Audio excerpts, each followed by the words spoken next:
Hello and welcome to the Open Heat and Mass Transfer course brought to you by a cooperation between Advective Aachen University and the University of Twente. In this video we will look at the concept of advective mass transport and we will look at the derivation of the conservation equations for mass transfer. The learning goals in this video are as follows. First of all, we would like to differentiate between diffusive and advective mass transport. We need to understand the concept of the mass average velocity and the component velocity. And at the end, after the derivation of the conservation equations, we will learn about the relevant dimensionless numbers and the analogy to heat transfer.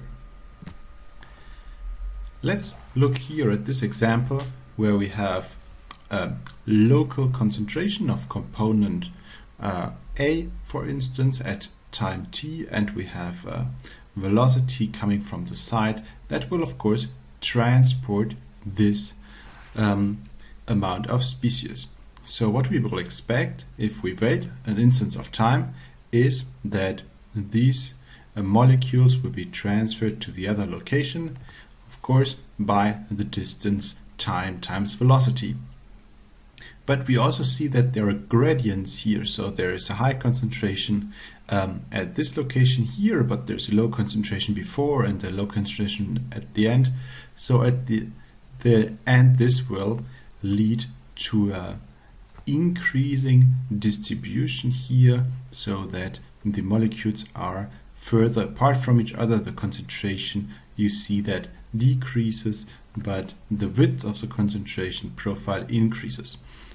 What we see is now a combination of two different processes. The process of advection, so the motion induced by an overall macroscopic velocity, here driven by the macroscopic velocity u, and the diffusion process, which is driven by local concentration gradients and of course the macroscopic molecular movement as the Brownian motion.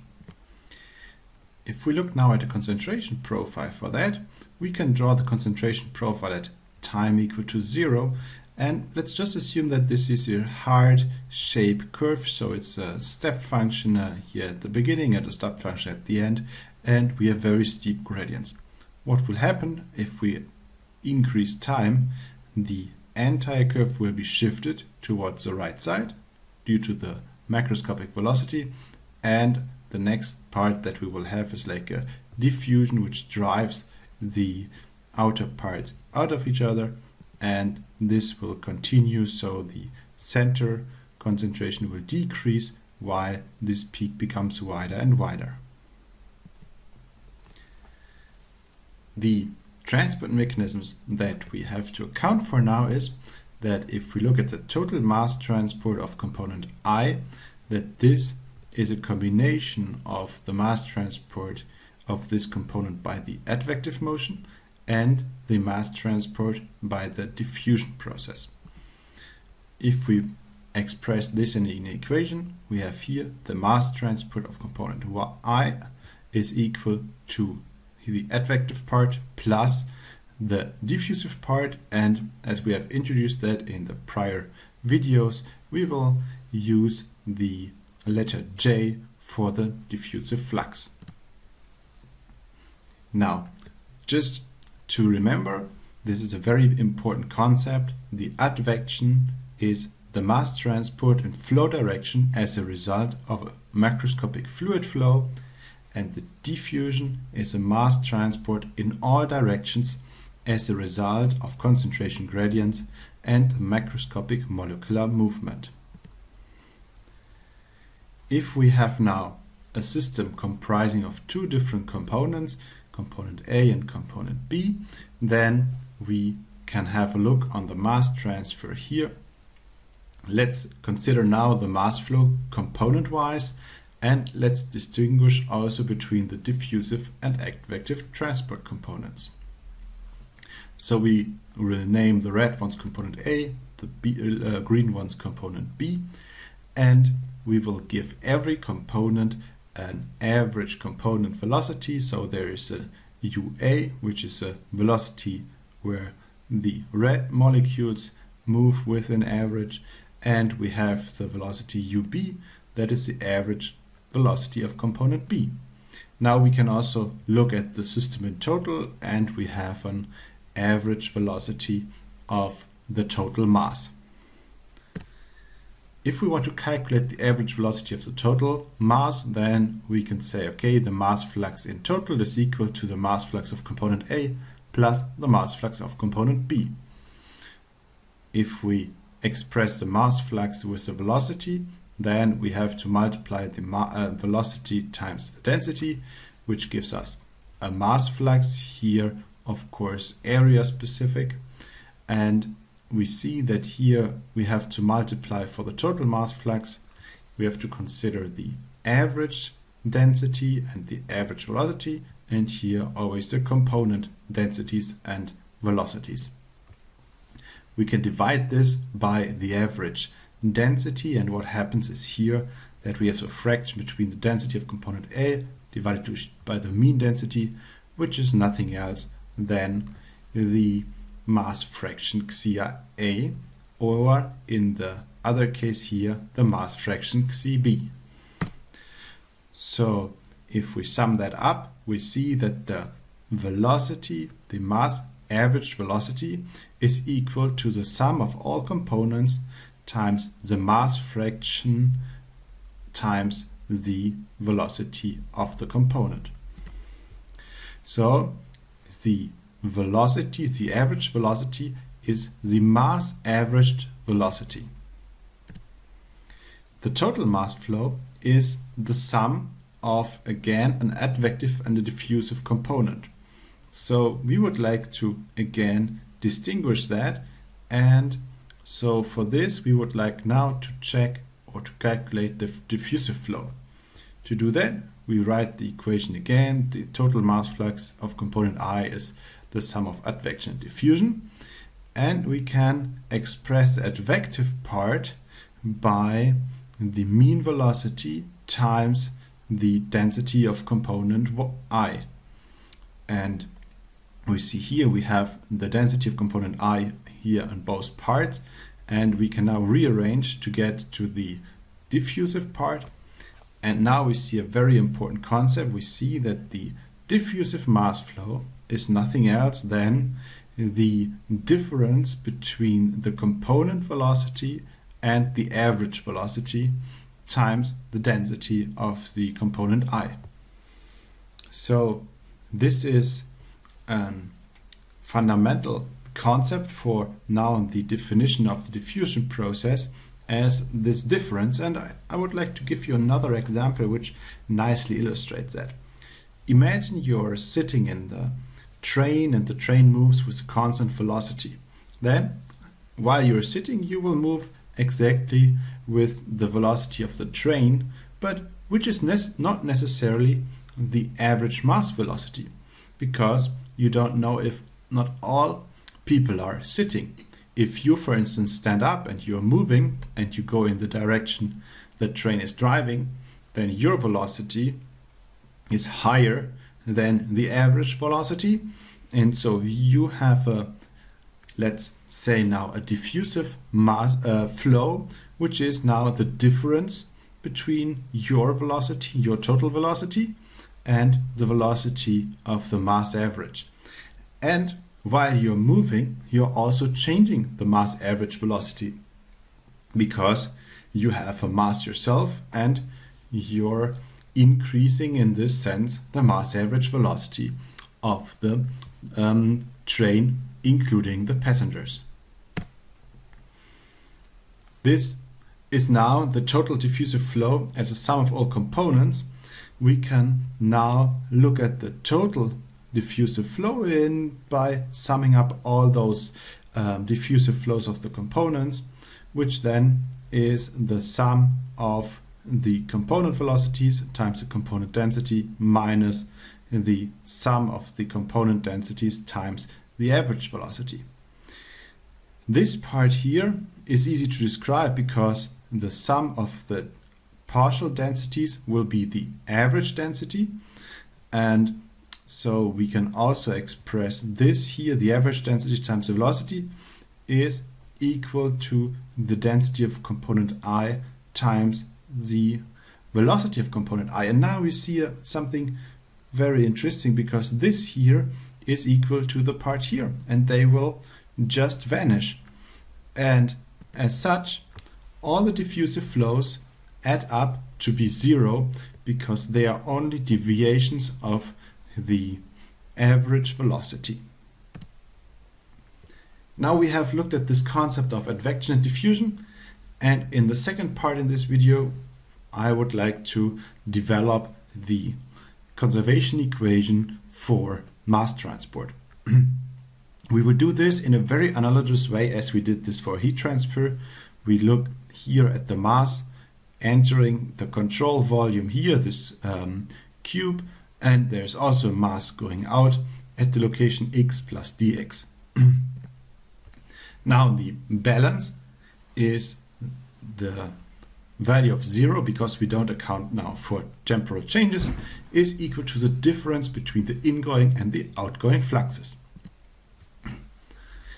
We have started with absolute values to look now at the area specific mass flux.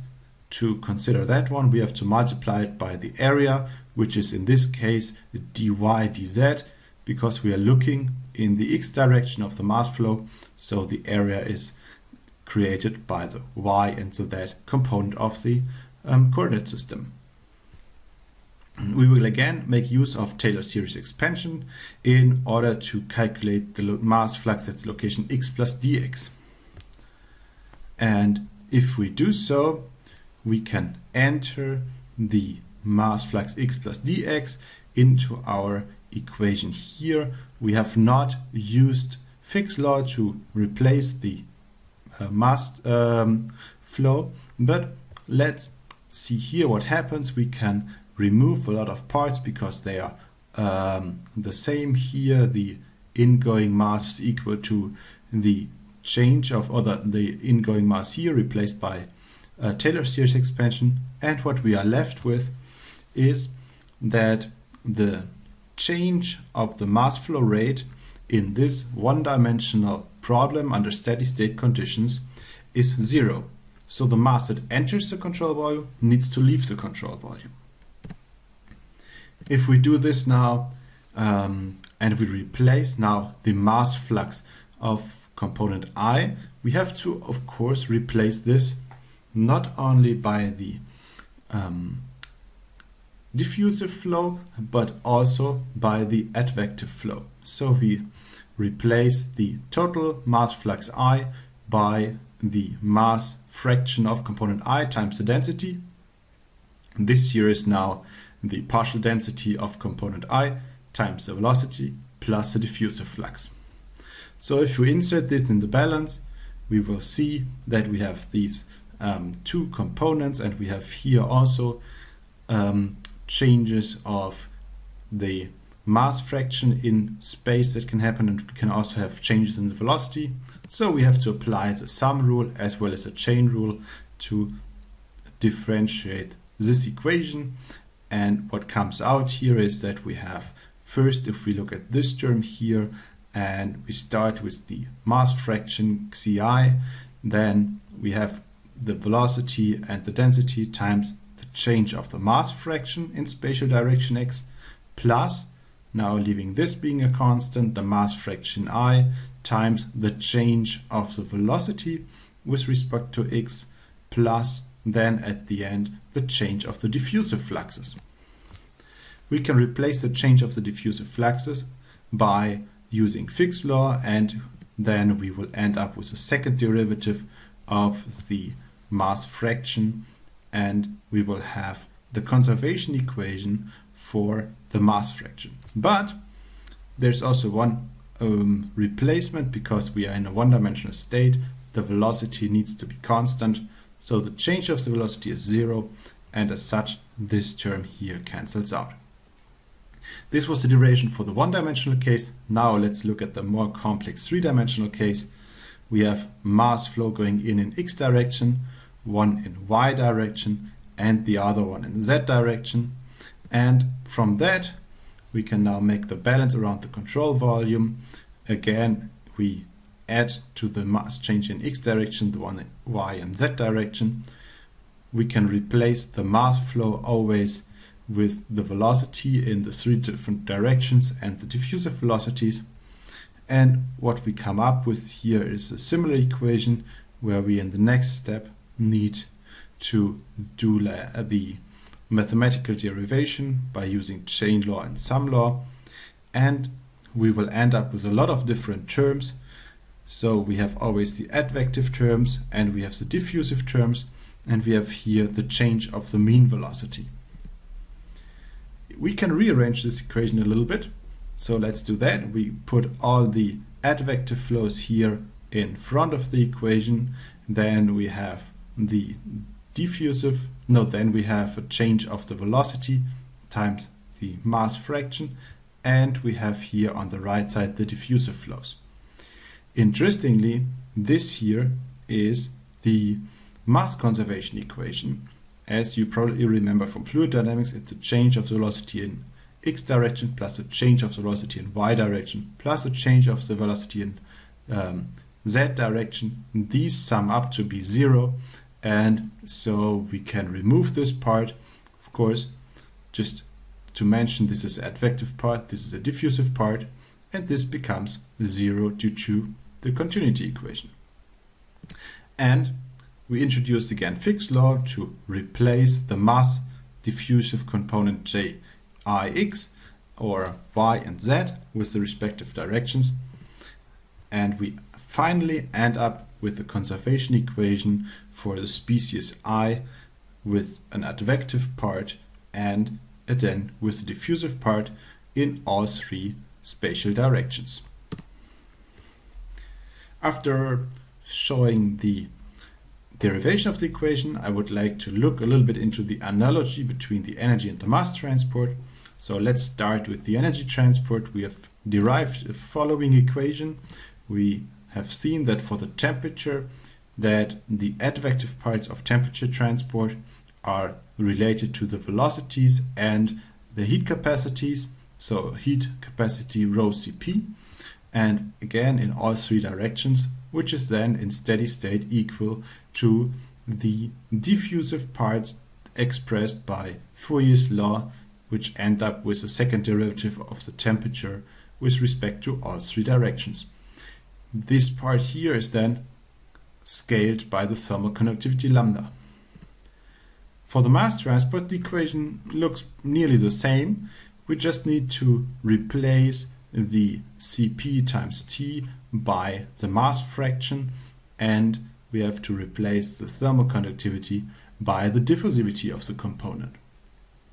And doing so, we have here the equation for the mass fraction. We can remove or simplify this a little bit by dividing the left equation by rho Cp, and we know that lambda divided by rho Cp is the thermal diffusivity. And now we can use the dimensionless number, which is the Prandtl number. And the Prandtl number is nothing else than a scale of the thermal diffusivity towards the momentum diffusivity.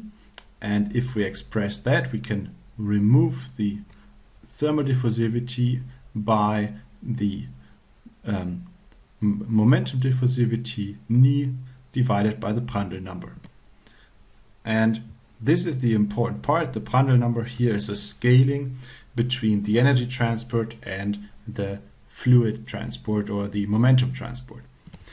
We can do the same on the other side for mass transfer. So we can remove the density, and what we are up with is the only remaining parameter is the diffusivity.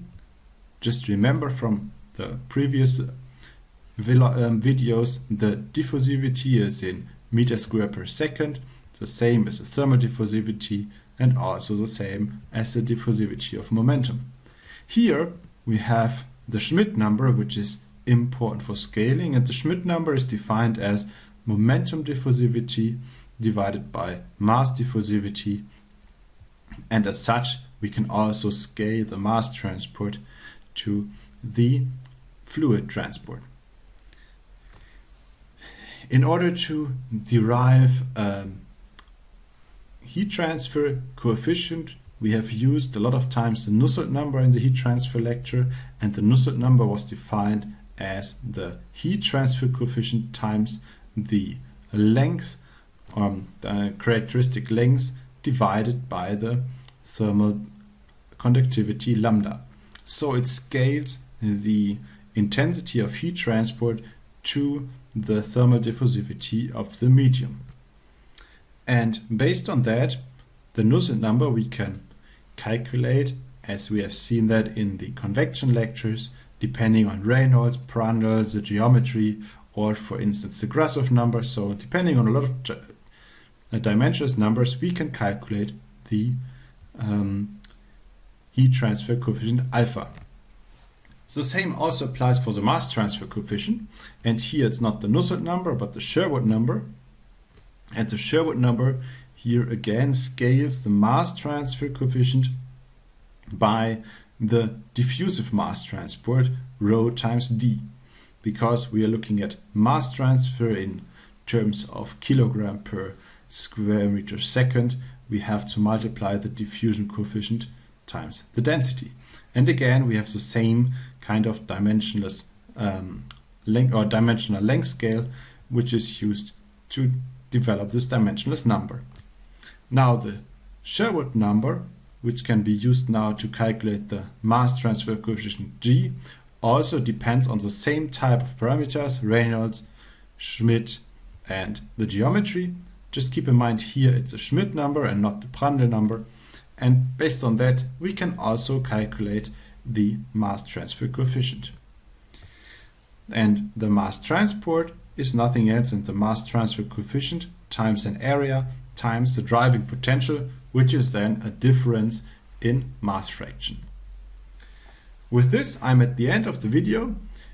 So a few questions. So what is the name of the driving potential of diffusion and advective mass transfer? So the driving potential for the diffusive mass transfer is of course the concentration gradient, and for mass transfer the driving mechanism is the velocity of the bulk, so the average velocity, mass average velocity. Which mass transfer dimensionless numbers can be considered as an analogic to Prandtl number in heat transfer. So the analogic between heat and mass transfer is that the Prandtl number, which is the diffusivity of the momentum divided by the thermal diffusivity, and the pendant will be the Schmidt number, which is the momentum diffusivity divided by the mass diffusivity. Why do all diffusive flows equal to zero? This comes from the definition of the average velocity, because the average velocity is the mass average velocity, and the diffusive fluxes are the difference between the mass average and the component velocity. Then of course the sum of all those diffusive fluxes need to equal to zero. Thank you for your attention. Have a nice day.